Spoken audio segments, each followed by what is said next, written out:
Hyper white inside of the Hyundai Palisade looks sharp, especially when you pair it with the Canadian Urban or the US XRT trim levels. All of the black highlights that you get throughout the vehicle, I think, look incredibly sharp, including those beautiful 20-inch wheels and the unique grille that you're looking at in the front end. There aren't many changes from the 2023 to the 2024 Palisade. They're pretty much the exact same vehicle. A little bit more expensive for the 2024, but they're not too far off pricing-wise from one another. You're going to find the Palisade either front-wheel drive or all-wheel drive, depending on which trim of the vehicle that you're in, but more specifically, whether you're in Canada or the States. I'm up in Canada, so our only option is going to be all-wheel drive. In the States, you're going to find front-wheel drive standard with the optional upgrade to Hyundai's all-wheel drive system instead, so their H-Track system. Honestly, I love cars and SUVs that are all-wheel drive, especially because I'm in Canada, wintertime, all-wheel drive is going to perform infinitely better than front-wheel drive is going to. Front-wheel drive definitely has a leg up, though, when you look at fuel economy, but it's not a big difference. And for the added performance that you get inside of all-wheel drive, I'd probably go this route. The front-end styling of the Palisade, in my opinion, is fairly sharp. I would like to see an upgrade somehow for the Hyundai logo, though. That thing's been stagnant for a little while, so I'd love to see some kind of an upgrade there. But with it blacked out there in the urban trim level, it looks great. I love all of the glossy black highlights that go through. One thing that I really, really like about Hyundai vehicles is how feature-packed these things come standard. You're going to find options like the reverse sensing system and the rear view camera standard, but you've also got the forward sensing system. There's a front-facing camera, side-mounted cameras as well, for a really, really sharp-looking 360 view. That 360 camera is not going to be standard in every trim level of the Palisade. The front-end style of this really shines at night. The lamps light up beautifully underneath the hood of the Palisade. There's only one engine choice that's available, and that's this 3.8-liter V6. Power-wise, it pushes out 291 horsepower and 262 pound-feet of torque, which is pretty respectable. And it's also naturally aspirated rather than turbocharged.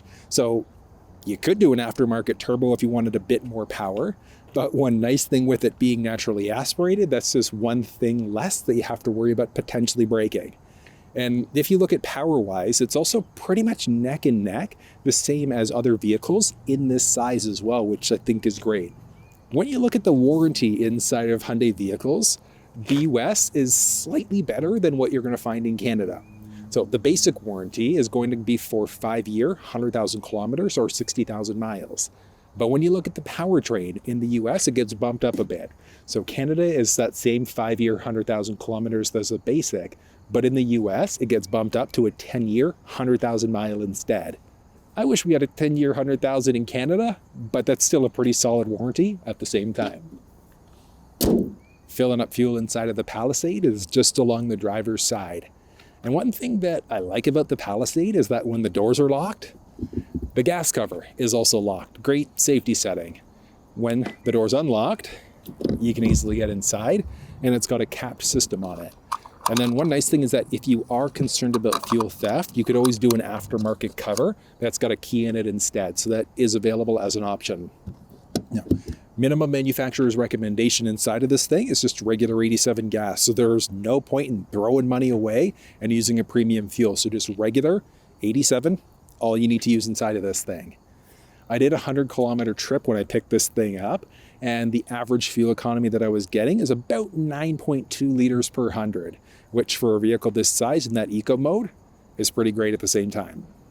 There are some nice glossy highlights throughout the bumper, and then even along the top. So there is a tiny little spoiler there with gloss all over it. And again, with this white, it does look fairly sharp. One thing that I'd recommend is get yourself ceramic coated. It's going to make sure that the dirt and grime just kind of like sprays away really easily in comparison to just the regular wax instead. The Palisade badge in the back there looks great. You're always going to have the rear wiper and the backup camera. This thing does have the reverse sensing system, so again, loaded with exterior technology. The Palisade also does have the option for towing, and you can tow up to 5,000 pounds with a tiny little asterisk. And that's that you can pull up to 5,000 pounds as long as you're pulling a trailer that has integrated brakes. So if not, you're maxing out at 1,650 pounds. So that's something to consider. And getting into the trunk of the Palisade can be done in a few different ways. There's a button just to the left-hand side of the steering wheel. Just underneath the I and the S in Palisade, there's also a button that you can push if you wanted to lift it up. You can open and close it from the key fob, and then it's also got the smart liftgate feature. So as long as you've got the key fob on you, you get about 10 to 15 feet away from the vehicle for about 10 to 15 seconds or so. And then you can just walk towards the vehicle, and then it's going to beep at you, and then the liftgate is going to lift up. It's a pretty cool feature. You do have to make sure that it's enabled inside of the infotainment system. You can see there, it's beeping at us right now, and up it goes. And there's a button along the top there. If you wanted to close it, you can use the key fob, or again, just to the left-hand side of the steering wheel. And you've got the cargo area of the vehicle. There's nothing off to the right side. Off to the left, you've got a speaker, all of the releases for the second row seats, and then there's also a 12-volt power point back there. This is just the regular carpeted liner you're going to find inside the vehicle. And then under this, you've got a cargo shade. On top of that, there's also the jack stand. The spare tire is located just underneath the vehicle, so you could change it out yourself.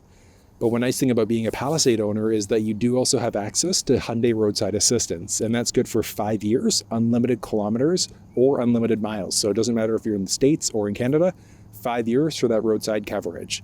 And they can help you out with tire changing, fuel delivery, lockout services, if your battery needs a jump. So there are a lot of different options that are available. I just think that that's a useful thing for Hyundai owners. Now, folding down the second row seats is going to be power, so it's powered down and back up. So you can fold down the left or the right side independently. So you're just going to push the button there. So the left side, it is a 60-40 bench. So 60 on the driver, 40% on the passenger. So I mean, that's straightforward, folding it down. And then folding down the second row seats can be done from the back here, or you can do it from the inside. So just from the back, there's a button that you can push, and it is a power release. So manual backup for the second row, and it's power for the third row. But if you needed to fold down the second row seats and you didn't need access to the cargo area, just along the back, there's a few different buttons. So there's one along the very top in order to be able to slide the seat forwards. So useful if you're getting inside the vehicle. There are then two other ones along the actual side. So one is, again, for moving that seat forward to get into the third row. The one that we actually want, there's a little lever there. So you're just going to lift that lever up, and that's going to give you a flat fold. Now, the cargo measurements that you're looking at are going from right where the liftgate would close to just in behind that armrest between the first row seats on that driver-passenger side. So if that seat's forwards, backwards a little bit more, you're going to be plus or minus a few extra inches, just depending on how you have this thing set up. Then raising the second row seats and the third row seats, straightforward. So for the third row, you can just do the button press there in order to lift it up. It takes a few seconds, but it's power. How are you going to complain? The only thing that doesn't get lifted up is going to be the headrest. So you just have to lift that up yourself. Now, the second row seats, once they're folded down, are actually locked down into place. I think it's a pretty cool safety setting, but it's also kind of frustrating too because you can't just lift it up. So in order to actually lift this thing up, that lever that you use in order to fold it down, you can also pull that and you're going to lift in order to raise that seat up instead. These things do have, see there, turn signals right inside of the side view mirror. It says the blind spot monitoring system. So if somebody's entered the blind spot on either side, that's going to highlight to let you know. There's a button on the outside there. So as long as you've got the fob on, you can push there to lock or unlock the doors. And there we go. And hopping inside. Love that seat. But this thing also has the option for seat memory. So once you get your driver's seat set up the way that you'd like, you push set, and then you push and hold either 1 or 2 within a few seconds for it to remember your own personal profile, which is great. On top of that, you've got your basic controls for your side view mirrors, window controls, and then kill off power to those rear windows and doors as well. You've also got a little bit of bottle storage there, so a little storage area. Little Palisade scuff plate, and that's on the first and the second row. The seat inside of this thing, I think, is super comfortable, but one thing I love is that you've also got the flexibility of adjusting the leg cushion there as well. So it's not available in every trim, but you will at least have the option to move the seat forwards, backwards, up or down. You can adjust the backrest, and then there's also 4-way lumbar support on top of that. On the inside, you can adjust the brightness of the cluster screen. You've got your tow mode, turn off traction control, open or close the liftgate, and then there's also the electronic parking brake there on top of that. Steering wheel is going to be a manual telescoping across the entire vehicle lineup. Now, before I start this thing up, one other really cool feature about some models of the Palisade, actually I think it's just the calligraphy model, is that it has something called the Ergo Motion seats. And that's a massage chair driver's seat, which is amazing. This urban trim level unfortunately doesn't have it, but it is a fantastic seat.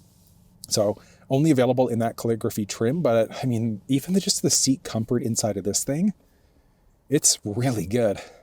And hold on, seat-wise, like space-wise I should say, so with the seat as far down as it's going to go, inside of the first row, what am I looking at? 5.5 inches of headspace. So taller people, like 6'5", you'll comfortably be able to sit inside this vehicle. It's amazing. And like the seat, yeah, the head cushion is great. It's only a 2-way adjustable headrest, so just up and down, but still, oh, that is comfy. Comfortable seat. I love it. But I mean, I love that look. That's great. You're going to be push button start in the vehicle. I love that cluster screen. Fully digital cluster, 12.3-inch infotainment system. I mean, this thing is great. Now, if you want an actual walkthrough, like you want to know how to use the cluster screen, use the buttons, use the adaptive cruise system or the infotainment, you'll find those walkthroughs down in the description of this video. They're fairly in-depth videos as well, but they're fairly straightforward. I like the digital cluster screen because you've got the flexibility to customize it a little bit as you move into different drive modes. But there's one downside to the digital cluster, and that's the same with every manufacturer, is that if the cluster dies, you're SOL looking at your vehicle speed and things like that. Like you could get an OBD2 reader, hook it up to your phone, and then mount your phone temporarily. So that's like a little bit of a workaround, but it's the one side that I don't like about digital cluster screens is that if the power goes out on it, you have to bring it in for service. That's really the only option. But I mean, I love the look of it though. The steering wheel inside of this thing is super comfortable. You also are going to find the option for a heated steering wheel as well. And the heated steering wheel is all the way around. Got this nice metallic highlight throughout the wheel. Hyundai badge in the middle there. There's a voice command prompt. So you'll be able to do things like change songs, radio stations. You can navigate using your voice. If you were hooked up over Android Auto or Apple CarPlay, that would also double as an activation for either your Siri or your Google Assistant too. It's amazing. But one other awesome thing, this thing has paddle shifters. So minus on the left-hand side, plus on the right. If you've never used paddle shifters before, it is a phenomenal system. So it's good because you can essentially use it to rely on engine braking. So if you're going downhill, you're pulling a trailer, you can drop down gears that way. But if you wanted a little bit more oomph, so some more speed, you push the minus button and that can give you enough launch to get forward. And then you can also push the plus button there in order to be able to increase gears. It's a phenomenal system, but if you've never used paddle shifters before, I've put together a little walkthrough video explaining how they actually work. It's done on the S650 Ford Mustang, but it works the exact same way in every car, truck, SUV, etc. Whether that's paddle shifters, a traditional shifter, stock shifter there as well. But you can find that walkthrough down in the description. Basics here, you've got your high beams. There's also the windshield wipers there with your rear wiper on top of that. One amazing thing is that this also has something called the blind spot view monitor. And what that does is it utilizes the side-mounted cameras in order to show you what's going on right inside of your cluster screen when you've got your turn signal on. So when you're going left, right, whatever the case may be, it utilizes those side-mounted cameras in order to show you what's going on. And then you've got the infotainment system. So this thing, honestly, I love it. It's a great system, super straightforward. It's got factory navigation built into it as well. The factory nav, not the most responsive, but I mean, it's got all of the basic highlights that you would need inside of a vehicle. It's super straightforward. But one thing is that, yeah, you do have factory nav, but you can still hook up through over iPhones or Android to use Google Maps, Apple Maps, or Waze. The downside, though, is that it's a wired connection. So you have to go over USB in order to actually be able to use it. That's the only thing that I don't like about the infotainment system, is that Android Auto and Apple CarPlay are both a wired solution inside of this thing. I'm like, I'd love to see this thing fully wireless, especially because there's the option for a wireless charge pad, but it still is nice that this thing is available though. So, but yeah, the screen here, like I said, it's a really, really great screen. I think that Hyundai did a good job there. There's some hot button presses to get to your radio, navigation, media, and media. You've got the option for either AM, FM, Sirius XM. If you had a USB stick with MP3s on it, you could also plug yourself in as well. So you've got all of your different sources there as well. And then if you go into media, there we go. So you've got, a little bit of Beethoven here. Actually, let's go to our list, see what's on there. So yeah, you can adjust it by files, artists, songs, etc. Let's actually go for release.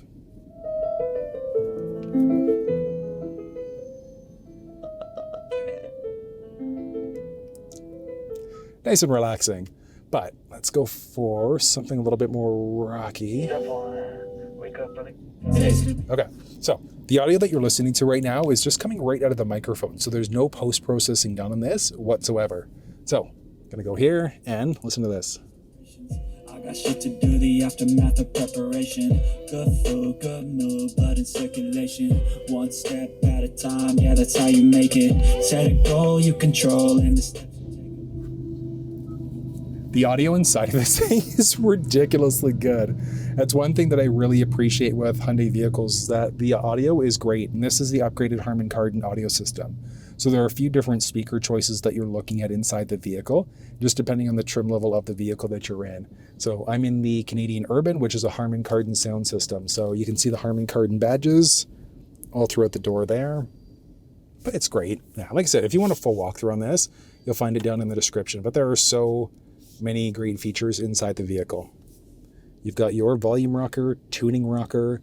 You could change the station if you want to using your voice, navigate and things like that.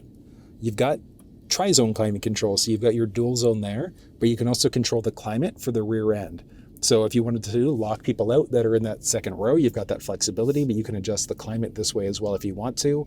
Have it going to face, feet, all that fun stuff. Basic climate control settings there. And then this kind of threw me off the first couple of times I used it, but you've got your shifter there. So you've got your park, reverse, neutral, and drive. So it is a little bit funky the first few times that you use it, but one thing that I love about it is that even if you look there, so as you kind of move through, so go to reverse again, you can see all of your different highlights there for your forward or your reverse sensing system. So as you get closer to obstacles one way or the other, you'll get some beeping. But you've got your basic backup view. There's also your top-down view as you're getting, let's say if you're hooking up a trailer. And then there's this neat little split view. The split view is kind of cool because you can see what's going on beside you. So useful if you're taking this thing off-road or if you're getting in and out of tight spaces. You've got this cool little 360 camera mode, which I love. And then like as you're backing up, as you're going forward, whatever the case may be, the car is moving with you. It is, honestly, I love Hyundai vehicles for that feature alone. We've got basics for different lights, lines, and you can also adjust the brightness of all of these things too. But I mean, I love that. That view is so cool. There's an auto hold setting and then a series of selectable drive modes or terrain modes as well. So your drive modes, you've got your comfort, eco, sport, or smart mode. And all of these things are going to do different things. So if eco mode and your smart mode are going to be more like conscious of easier driving. So if you want the best fuel economy, that's where you're going. Sport mode though is hands down my favorite drive mode in any car, truck, or SUV. And the reason why is because it holds onto the RPMs a little bit longer. So rather than it shifting maybe at like, let's say 2,500 RPM, it might hold on to it until it gets to 3,500 or 4,000 plus RPM instead. So it changes up the shift points in sport mode, which gives you an infinitely sportier performance in comparison. Then there are a series of selectable terrain modes too. So mud mode, sand mode, if you're taking it off-road, and then a basic snow mode as well, again, to help with stability control and traction control and things like that. It's great. There's downhill control. The beeping that you get as you go to get closer to obstacles behind you, if that drives you nuts, you can toggle it off. Auto start stop is the one that's potentially going to kill power to the engine if you come down to a complete stop. Downside to this, though, is that when you turn the vehicle off, you turn it back on again, this is going to turn back on. So you always have to turn this thing on or off. There's also the button for your 360 camera, the option for ventilated first row seats, heated first row seats, and the heated steering wheel for the driver passenger side in the first row. So I love the fact that this thing has both heated and ventilated first row seats. Definitely for the win. Typically this thing will be closed, but you've got a little push there, USB power point, and then you've also got cup holders. But if you don't need them, you can always just hide them away as well. And then button press in order to pop them back open again. The armrest inside of this thing is non-lockable, but you've got a few extra power points down there. So you've got a 12-volt power point, USB power point, and then there's your 12-volt power point. So a few extra power points with a tray that's fully removable. The glove box in this thing, also non-lockable. We've got this nice highlight throughout the dash. Up overhead, this specific one, has an auto-dimming rearview mirror with the HomeLink system, so it's got a garage door opener built right in. From there, the first time I was in a Palisade, I'm like, sunglasses holder? But that would be tiny. What this actually is a little convex mirror, so you can see what's going on in behind you there. So you could use your rear view if you want to, but that convex just gives you a better view, in my opinion, of what's going on in behind you. Tow mode, SOS mode, with your basic cabin control lights. Do you want your lights coming on with the door open? And then sunroof, which is great. So you could push if you wanted to open up the roof and the shade simultaneously, and that's as far open as it's going. From the outside, it's not that this thing's hidden, so it actually is popped up over the top. But I mean, that's nice. And then just single button press. In order to close, you can pop this thing open a bit more. And then on that same button, if you just do a push and hold instead, it's going to create a little vent. So pretty useful. From there, nothing on the outside of the visor. On the inside, there's a little ticket receipt holder. And then the light pops on once you get to that sweet spot. Yeah, that's good. But vanity mirror is there. And then this thing also extends out to block all of the sun that might be hitting your face. But the Palisade is nice. There are a few different types of headliners that you're looking at. But honestly, I like it.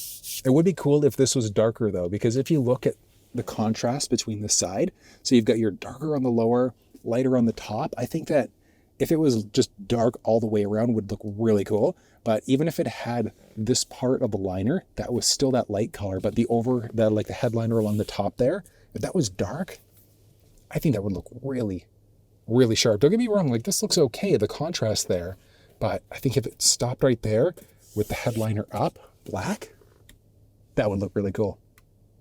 But things that I'd like to see. I think like only a few small things. That headliner would look really cool black.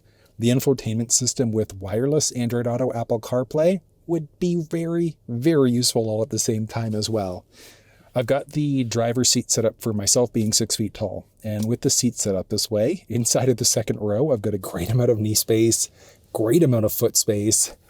And up overhead, with me sitting fully upright, actually a pretty good amount of space there. Almost 4.5 inches of head space, which is wild. Now the second row seats, not quite as comfortable as the first row, but still they're pretty good at the same time. And then inside of the Palisade, you've got 2 different seating options. It's either going to be seating for 7 or 8 people. And that's the difference between having either dual captain's chairs, like what we're looking at here, or a bench seat configuration instead. Now, depending on how many seats you need, that's going to dictate which way you go. I personally don't need more than 2 seats, sometimes 4. So realistically, I would go for the dual captain's chairs because it's infinitely easier to get into the third row. It's not too difficult to do that though, which I'll show you in a second, but feature-wise here. So yeah, this seat, like I said, so much knee space, but one cool thing is that just in between your legs there's a little bar, so you can grab that in order to slide the seat forwards if you need it. And even, okay, yeah, that's, the seat is far forward. That's ridiculous. Creates a ridiculous amount of potential cargo space or space for people that are in the third row, which is actually useful. So what I'm going to do is to show you this in a second. Yeah, I'd say that's about right. Okay, we're going to come back to that one, but you've got some pockets behind both the driver and the passenger side. And then typical Hyundai styling, I love how they do this. Power points built right into the seats.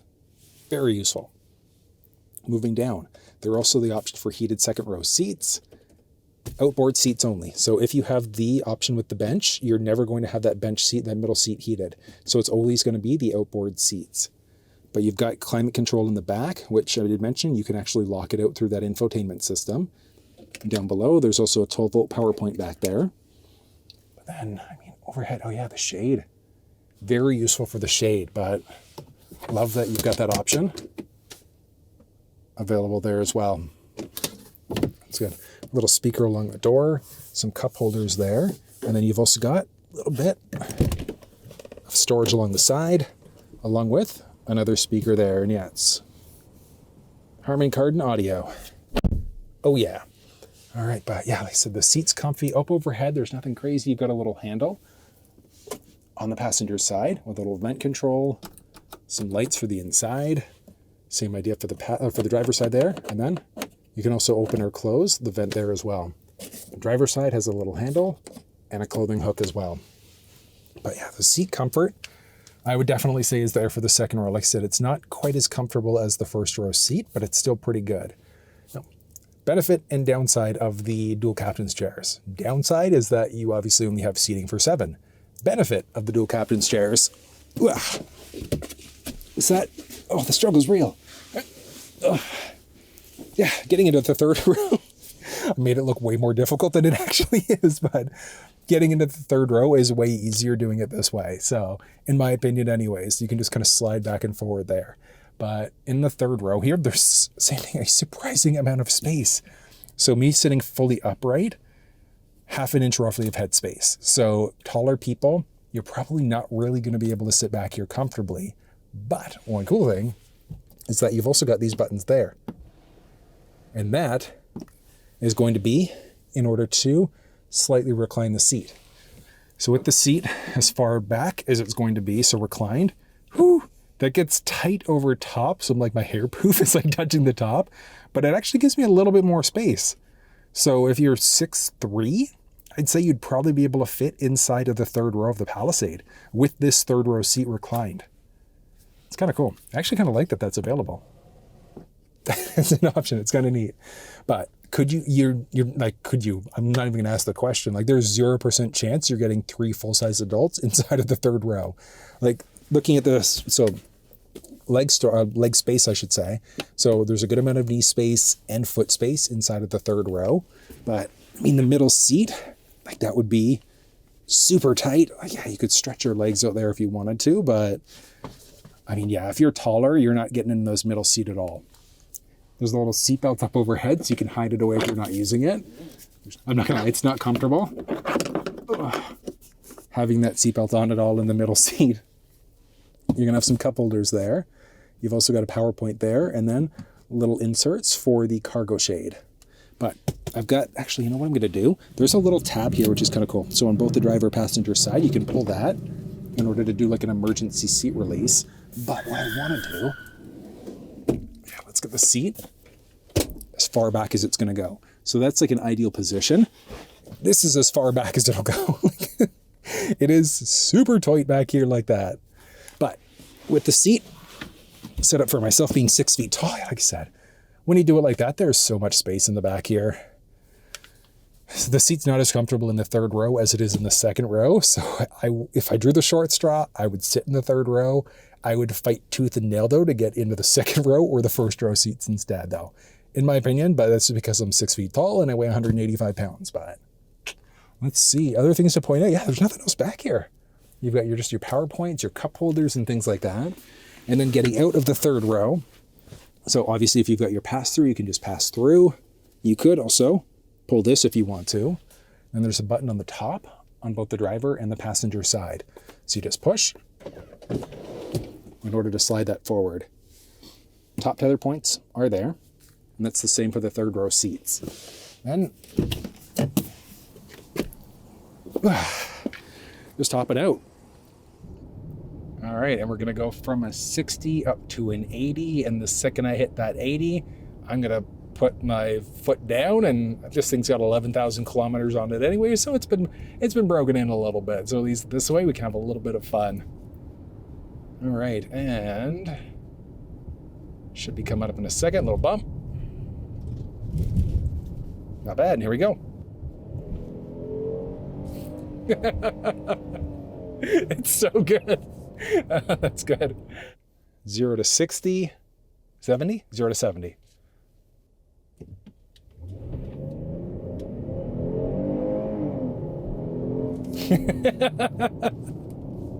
This is so good. It's got a good amount of power. Like that, the V6 inside of this thing is surprisingly peppy. I mean, the big smile on my face right now because of it. That was good. That's good. It makes you smile.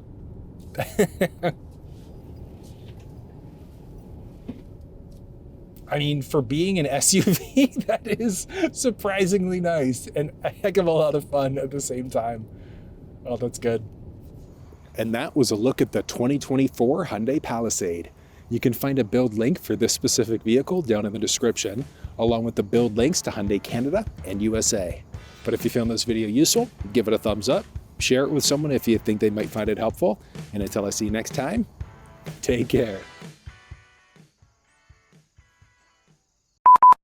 In Canada, we only have the option for Hyundai's all-wheel drive system, so their H-Track system.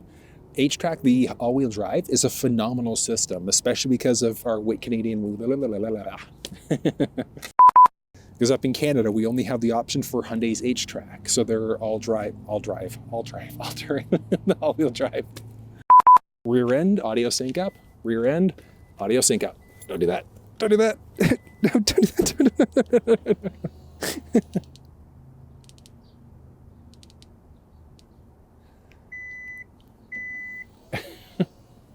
Ridiculous. Right. Smart liftgate. Great feature. Pain in the neck sometimes, though.